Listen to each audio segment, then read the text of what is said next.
마지막으로 우리 창의력과 복합 문제 해결 능력에서의 AI 역할을 살펴볼 때 역량과 능력에 대한 자가 측정을 한번 해보도록 하겠습니다.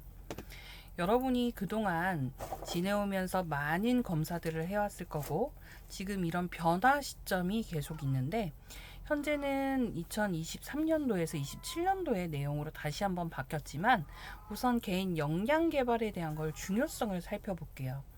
우리가 사회적 기술이라고 이야기하는 이 협업 능력과 감성 능력, 서비스 지향성, 협성 능력이라고 하는 이 사회적 기술과 인지하는 능력에서의 창의력과 인지적 유연성은 정말 비판적 사고를 갖고 사회적 기술과 인지 능력을 토대로 다양한 방식으로 복합 문제를 해결할 수 있는 융복합형 인재가 필요한 시점이라는 걸 예전부터 15년도에서 2000년도 또 2020년도 들어서면서부터 많이 강조됐던 내용입니다.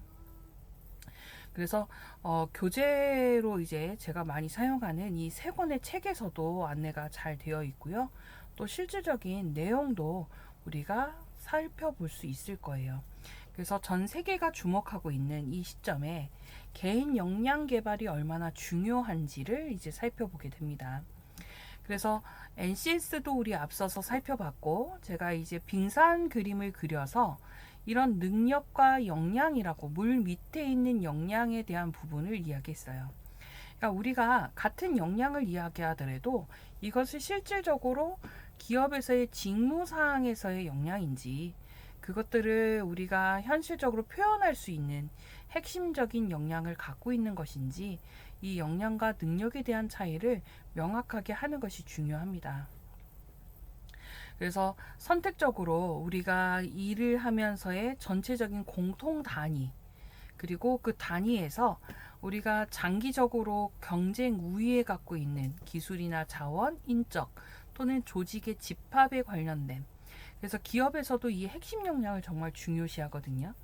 그래서 재무나 마케팅, 정보기술이나 생산 등에 대한 공통적으로 요구되는 역량이 있고 그리고 개인적으로 가져야 되는 지식적인 정말 바닥의 지식적으로 그래서 이 피라미드로 그려져 있지만 이 반대의 개념을 갖고 생각해 보시면 더 좋을 것 같아요.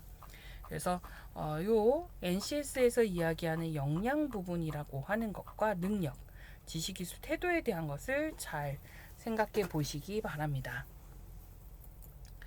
자, 그러면 우리 이제 검사를 한번 해보도록 할게요. 이제 제가 여러분들하고 같이 한 내용 중에 검사 내용을 이미 패들렛에다가도 링크를 달아놨어요. 패들렛에 링크도 달아놨고 또 우리가 실질적으로 여러분이 검사하실 수 있게 할 텐데 이 검사하는 이 앱은 여러분이 금액이 이제 금액을 납부하지 않고 검사할 수 있게 해드릴 테니 패들렛에 신청을 먼저 하시면 됩니다. 회원 가입하신 뒤에 패들렛에 이 사이트의 내용을 가지고 기록을 했다라고 해주시면 해당하는 내용으로 검사를 할 수 있게 안내를 해드리도록 하겠습니다. 자, 그래서 모바일에서도 보이고 패드를 이제 여러분들 갖고 다니는 아이패드라든가 갤럭시 그리고 노트북에서도 다 확인을 하실 수 있어요. 자, 그러면 그 내용은 어떤 걸 다뤘냐라고 하면 NCS의 가장 기본적인 직업 기초 능력은 나의 어떤 역량과 관련이 있는지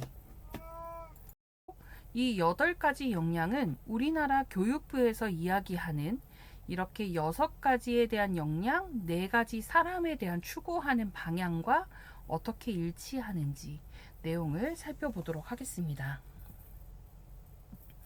제가 이제 사이트도 열어놨는데요. 보시면 패들렛 링크에 가시면 역량 자가진단이라고 하는 게 있을 거예요. 물론 여러분이 궁금해하시는 그냥 알아보는 MBTI 정도도 클릭해서 보시라고 링크도 달아놨고 내 핵심 역량이라고 하는 검사 내역을 확인하실 수 있게 여기 클릭을 하시고요.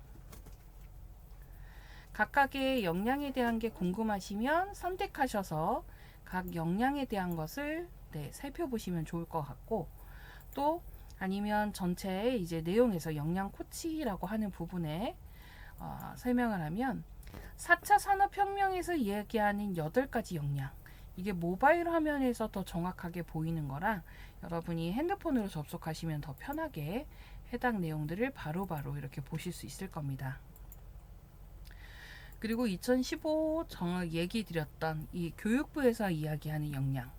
그래서 2015 개정에 의한 핵심 역량은 우리가 자기관리 역량, 지식정보처리 역량, 창의적 사고 역량, 심리적 감성 역량과 의사소통 역량, 공동체 역량을 중요시한다. 그리고 전체 4가지 사람인 성격을 인격이라고 하는 것을 갖기 원한다. 라고 발표했던 거고요. 고용노동부에서는 NCS의 직업기초 능력과 같이 연결을 해봤어요. 그래서 창의력이라고 하는 거는 문제 해결과 자원관리, 기술 능력을 갖고 있었을 때 창의력도 발휘할 수 있다. 그리고 복합 문제 해결 능력이라든가 또는 이거는 복합 의사소통이고요. 복합 문제 해결 능력이라든가 디지털 리터러시 이런 역량에 대한 걸로 우리가 확인을 해볼 수가 있겠죠. 그래서 검사를 하시려면 여러분이 먼저 여러분들 검사하기, 검사 결과 또는 나이별, 직무별 통계, 검사 내역을 보실 수 있는데 로그인을 먼저 하셔야 돼요. 그래서 회원가입 간단하게 해주시고 저는 돼 있는 상태에 로그인을 해보도록 하겠습니다.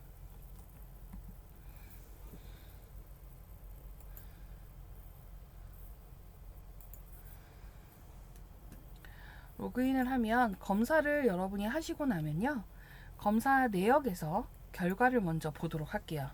결과 이제 쭉 설명하면 어떤 컬러를 가진 사람이다. 그래서 여러분이 그림도 다운로드 카메라로 이렇게 받으실 수 있고요.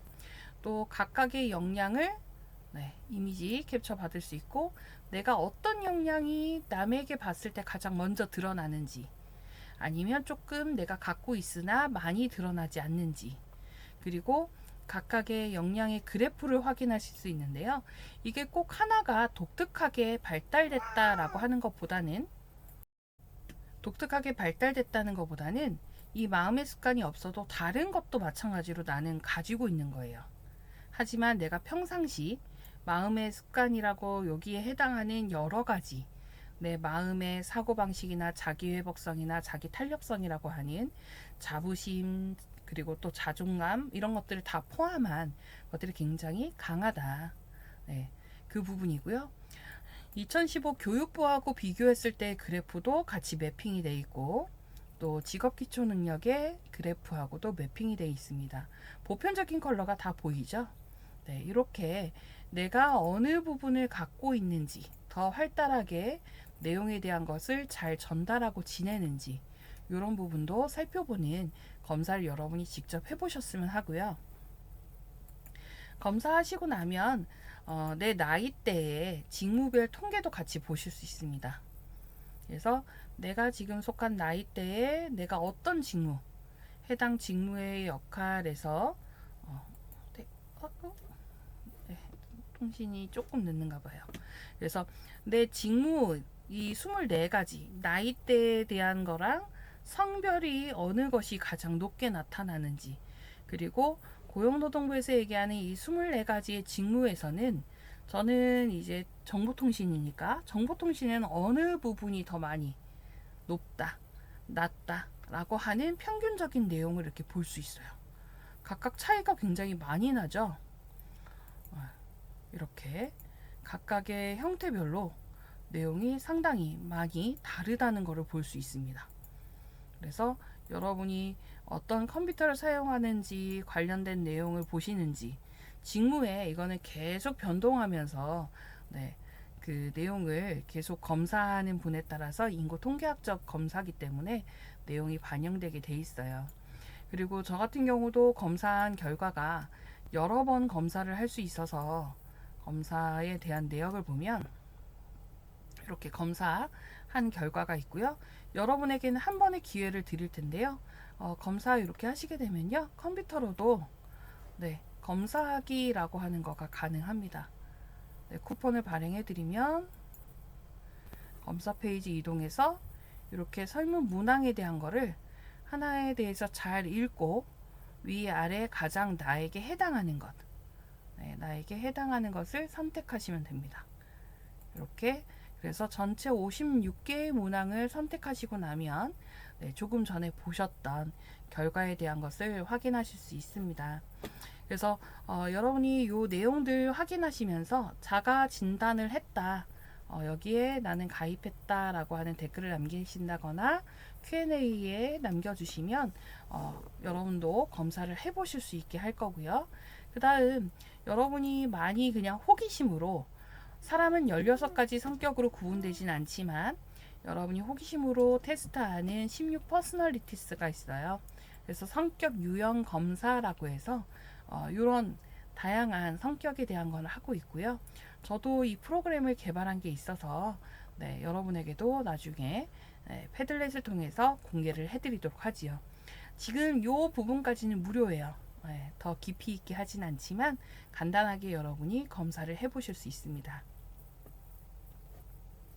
추가적으로 돈을 들이시는 건 아니에요. 왜냐하면 사람은 절대 16가지로 구분되지 않아요. 다만 평균 통계적으로 대부분의 사람들이 난 이럴 것이다. 나는 이런 경우에 이렇게 한다. 라고 하는 비율적 통계이기 때문에 그냥 한번 재미있게 보시는 정도로 생각하셨으면 좋겠습니다. 자, 이번 시간에는 그래도 여러분하고 함께 저하고 창의에 대한 부분, 창의와 복합 문제 해결 능력에 대한 것을 같이 살펴본 거에 굉장히 의미가 있고요. 우리가 이 부분에 있어서